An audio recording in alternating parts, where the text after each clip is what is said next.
and we're talking about billions of dollars that we've already found. We found fraud and abuse. I would say those two words as opposed to the third word that I usually use, but in this case, fraud and abuse. It's abusive because most of these things are virtually made up, or certainly money shouldn't be sent to them. And you know what I'm talking about. It's crazy. Between Diddy and Epstein, it's good. There's probably several thousand hours of footage here. Yeah. Yeah. It's kind of weird that the people on those videos are lecturing the rest of us about our moral failings, isn't it? Yeah, it's weird. You know, I think part of why Kamala's getting so much support, if Trump wins, that Epstein client list is going to become public. Yes. And some of those billionaires behind Kamala are terrified of that outcome. Yeah. Do you think Reid Hoffman's uncomfortable? Yes, and Gates. And Gates. Yeah. Elon Musk is on a mission, and this time, he's not just taking shots on social media, he's dropping names. In a recent revelation, Elon Musk has hinted that Hollywood's most powerful players, especially the ones that endorse Kamala Harris, are connected to Diddy's shady empire. With speculations of arrest warrants, hidden tapes, and constantly growing evidence, it seems like the walls are closing in on the industry's most protected figures. So, let's learn about all the tea. It all started when an ex-user made a post about Eminem introducing Obama for the Kamala Harris rally back in October 2024. The poster with the username Autism Capital was disappointed in Eminem supporting Kamala after rapping about the exact opposite of everything she stood for throughout his career. The post quickly gained traction, with many debating whether Slim Shady had sold out or simply evolved with the times. But the real shocker came when none other than Elon Musk decided to jump into the conversation. Elon Musk dropped an explosive response. Yet another Diddy party participant. And just like that, chaos erupted. His words instantly fueled speculation, implying that Eminem had attended one of Diddy's now infamous parties. The internet wasted no time dissecting the implications, with some wondering if Eminem was just another name on an ever-growing list of industry figures tangled up in Diddy's web. What's surprising is that looking at Eminem and Diddy's history, there's a bit of rap beef and subtle shots to keep people wondering if they were friends. Let's rewind to 2018 when Eminem dropped Kill Shot, his brutal response to Machine Gun Kelly's Rap Devil. In the middle of annihilating MGK, M casually threw in this line. Kel's the day you put out a hits, the day Diddy admits that he put the hit out, they got pop kill, ah? That was not just a casual bar. That was M straight up referencing the long whispered conspiracy that Diddy had something to do with Tupac's murder. Of course, Eminem covered himself by immediately saying, "Oh, I'm just kidding, Diddy." But we all know how sarcasm works. Now, let's talk about Fuel, a lesser known track where Eminem once again slipped in a line about Diddy. This time, it was direct because he called Diddy the R word, and it was a play with words so many people missed it. We can just say, I'm like an R-A-P-E-R, got so many essays. Wait, he didn't just spell the word rapper and leave out a P. The question is, if M was part of Diddy's industry circle at some point, why would he risk poking the bear with these bars? X was not having it when people started coming for Eminem over his decision to support Kamala Harris. While some fans were shocked, his longtime stans quickly jumped in with the receipts. Allegedly, his dislike for Trump was the motivation for supporting Harris. To be honest, Eminem has been anti-Trump for years, so his support for a Democratic ticket shouldn't have been all that surprising. Walking on eggshells, I came to stomp. That's why he keeps screaming, drain the swamp, cause he's in quicksand. Back in 2017, he dropped that now iconic BET freestyle where he torched Trump, going as far as to tell his fans, "If you support Trump, I'm drawing in the Sander line. You're either for or against. No room for ambiguity there." Then came his album Revival, where he dedicated entire tracks to dragging Trump and his administration.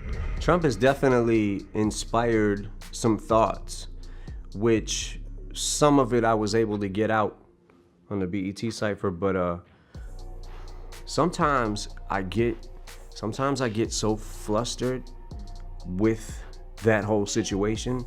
The argument was simple. Eminem has always positioned himself against figures that he sees as corrupt or dangerous. To his fans, and sure, Kamala's policies might not align with everything he's rapped about in the past, but in their eyes, supporting her was simply the lesser evil. Maybe the more recent Diddy disses in his songs was a way for Eminem to drop breadcrumbs that he had distanced himself from whatever was going on behind the scenes. The same cannot be said about Elon Musk himself because he and Diddy weren't exactly strangers. In the past, Musk referred to Diddy as a good friend and even admitted to speaking with him frequently. This is why many people on the internet reminded him of his relationship with Diddy by digging up the list of people who invested in X Corp. Apparently, Diddy's name was also on the list using his company, alias Sean Combs Capital LLC. But here's where it gets even juicier. Musk's own connections to these circles is suspicious.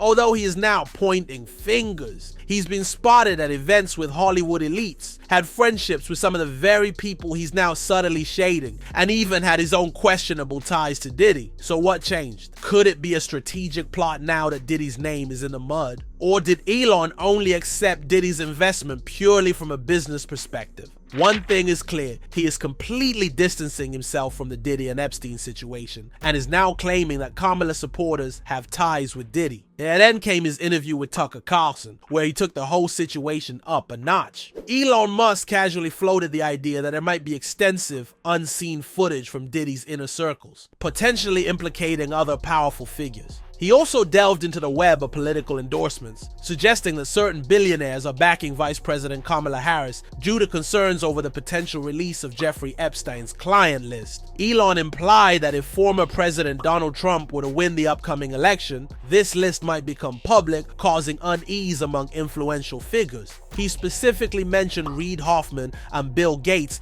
as individuals who might be apprehensive about such disclosures. You know, I think part of why Kamala is getting so much support, if Trump wins, that Epstein client list is going to become public. Yes. And some of those billionaires behind Kamala are terrified of that outcome. Yeah.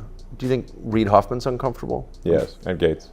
And Gates. Yeah. Apparently, many high-profile people might be sweating bullets right now. You have to admire his ability to say just enough to send conspiracy theorists into overdrive while keeping everything vague enough to dodge lawsuits. Reid Hoffman is not happy with Elon Musk right now. In a chat with the Sunday Times, he basically accused Musk of making wild claims with zero proof, saying Elon had cooked up a conviction with no evidence that he was tight with Jeffrey Epstein. Hoffman called Musk's comments both angry and sad. Angry because, well, nobody likes being publicly roasted, and sad because he still kinda respects Musk as a businessman. He also revealed he's hired security due to threats he's received over the accusations, but didn't spill the details. And about those Epstein connections, Hoffman admitted he invited Epstein to a 2015 dinner with Silicon Valley bigwigs like Musk, Zuckerberg, and Thiel, but insists he thought Epstein had been properly vetted by MIT. His last interaction with Epstein, 2015. Did he go to any Epstein parties? Absolutely not, according to him.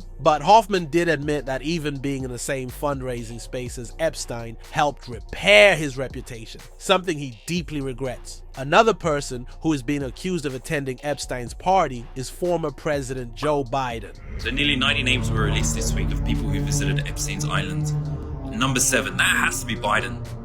They got it retracted off the list, but definitely, that list is in alphabetical order. Apparently, the redacted name seems like it was the perfect spot for Biden. The current Epstein list making its way around the internet was not released from any official source, so we can't tell if it's real or fake. If the list really is as explosive as people think, it wouldn't be shocking if some of the most powerful figures in Washington had ties to it. That would explain why the establishment seems so desperate to keep Trump out of office. Because let's face it, love him or hate him, Trump is the kind of guy who would release the list if the government does have a hold on it. Elon doubled down on his accusations in another show. Musk and Joe Rogan recently teamed up on the Joe Rogan Experience to stir the pot, taking aim at celebrities. Rogan chimed in, pointing out that several celebrities endorsing Kamala Harris have connections to Diddy, implying a lack of credibility in their stances. You know? Sounds rough, man. Well, it's just amazing how many people on the Diddy party list that are supporting Kamala, too. Yeah, seriously. It's like insane. Publicly, openly, like all in.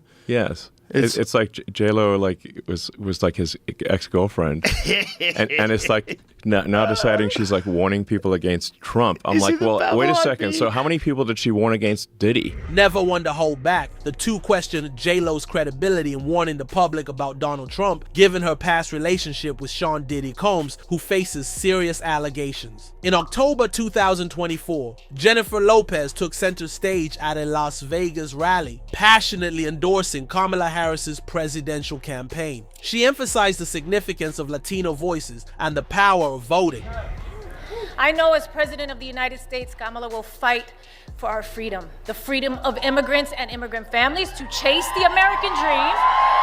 Elon and Rogan have questioned why she has remained silent on Diddy's legal issues. Diddy is currently awaiting trial on multiple serious charges, including assault and racketeering. Musk and Rogan's conversation raises questions about the authenticity of celebrity endorsements and the potential for selective outrage. Is it fair to call out one political figure while ignoring the alleged misdeeds of another, especially when there's a personal connection? Or is this just another case of the pot calling the kettle black in the world of celebrity politics? J-Lo and Diddy's relationship, which spanned from 1999 to 2001, was a whirlwind of glamour and drama. They were the it couple, turning heads at events like the 2000 Grammy Awards, where Lopez wore her iconic green Versace dress. A notable incident occurred in December 1999, when both were arrested following a nightclub shooting in New York. While Jennifer was quickly exonerated, Diddy remained in jail. Back then, she was very vocal about Diddy's innocence, even going as far as publicly stating that he did not shoot anyone and that she was willing to testify for him in court. In interviews, she painted the whole ordeal as a misunderstanding and stuck by him through the legal mess until, of course, their relationship imploded. Right. Throwing a gun out of the car. Ridiculous. I don't even You're the wanna only address female it. in the car. You don't want to talk about Ridiculous. it? You very confident that Puffy will be found innocent in this trial? Yes, I will. You're going to testify? If they need me.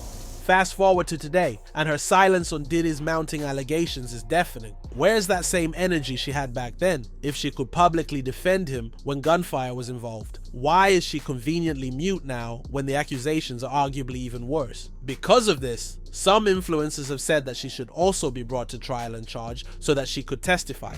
Jennifer Lopez should definitely be charged.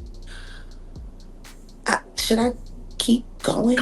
As for Diddy, the once celebrated music mogul Sean Diddy Combs now finds himself slowly making the prison cell his home. Since his arrest, Combs has remained in custody at the Metropolitan Detention Center in Brooklyn. His legal team has made multiple attempts to secure his release on bail, proposing financial bonds and strict monitoring conditions. However, the courts have repeatedly denied these appeals, citing the risk of obstruction of justice and the serious nature of the charges. So we made a bail appeal to Judge Carter.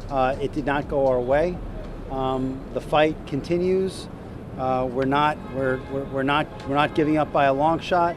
The legal challenges for Combs have only intensified over time. In January 2025, a new indictment expanded the scope of the allegations, detailing a pattern of abuse and coercion spanning 2 decades. These revelations have led to additional lawsuits from individuals claiming to have been victimized during these events. Amid these mounting legal battles, Combs has also faced personal health challenges. In late January 2025, he was transported from the detention center to a local hospital for an MRI due to knee pain, a condition reportedly that started from his participation in the 2003 New York City Marathon. Despite these issues, he was returned to custody without an overnight stay as he awaits his trial scheduled for May 2025. Diddy continues to claim innocence against all charges. His legal team remains active in preparing his defense, but the severity of the allegations presents a serious challenge. The upcoming trial is expected to be a high-profile legal showdown, drawing significant public and media attention. With the gravity of the charges stacked against him, his legal team will undoubtedly be working overtime to mount a good defense, but the road ahead looks uncertain.